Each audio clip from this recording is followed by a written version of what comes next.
Genesis chapter 47. Pharaoh welcomes Jacob. So Joseph went and informed Pharaoh, "My father and my brothers, with their sheep and cattle and all that they own, have come from the land of Canaan and are now in the land of Goshen."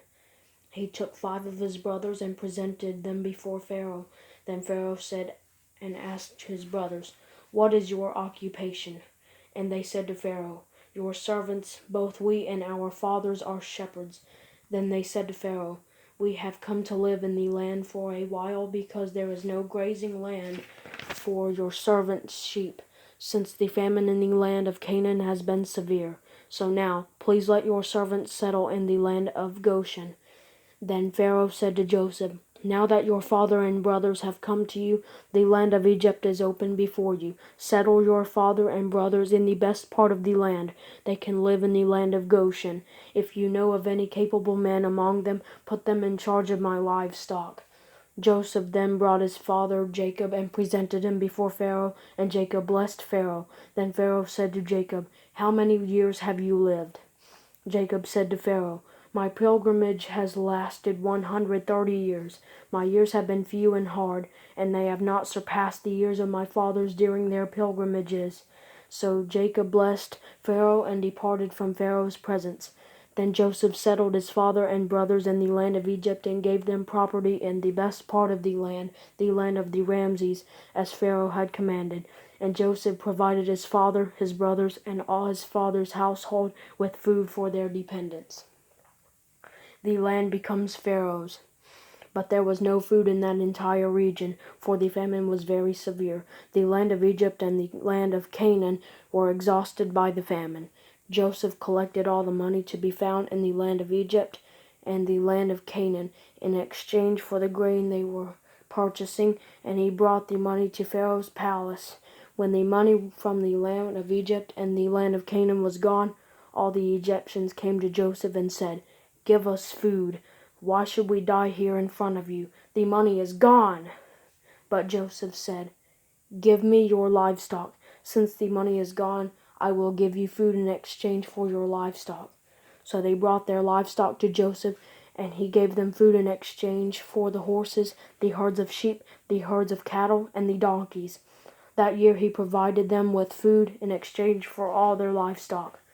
When that year was over, they came the next year and said to them, "We cannot hide from our Lord that the money is gone and that all our livestock belongs to our Lord. There is nothing left for our Lord except our bodies and our land.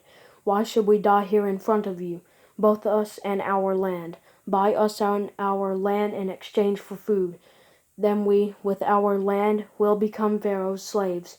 Give us seed so that we can live and not die, and so that the land won't become desolate."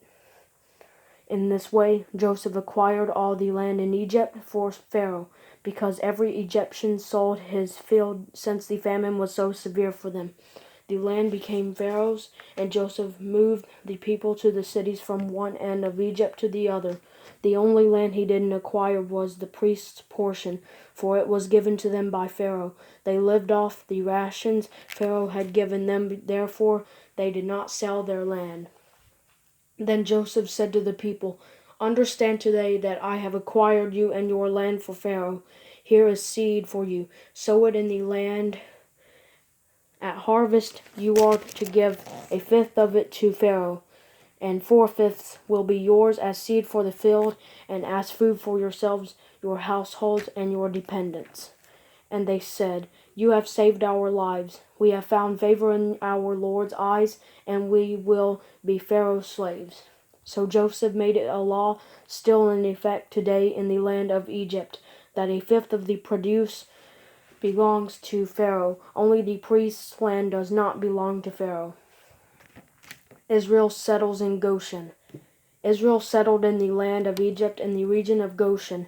They acquired property in it and became fruitful and very numerous.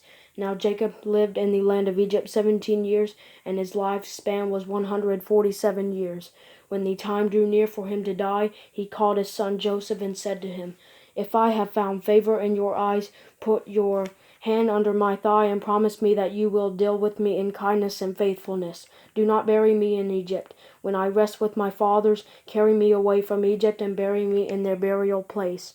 Joseph answered, "I will do what you have asked." And Jacob said, "Swear to me." So Joseph swore to him. Then Israel bowed in thanks at the head of his bed.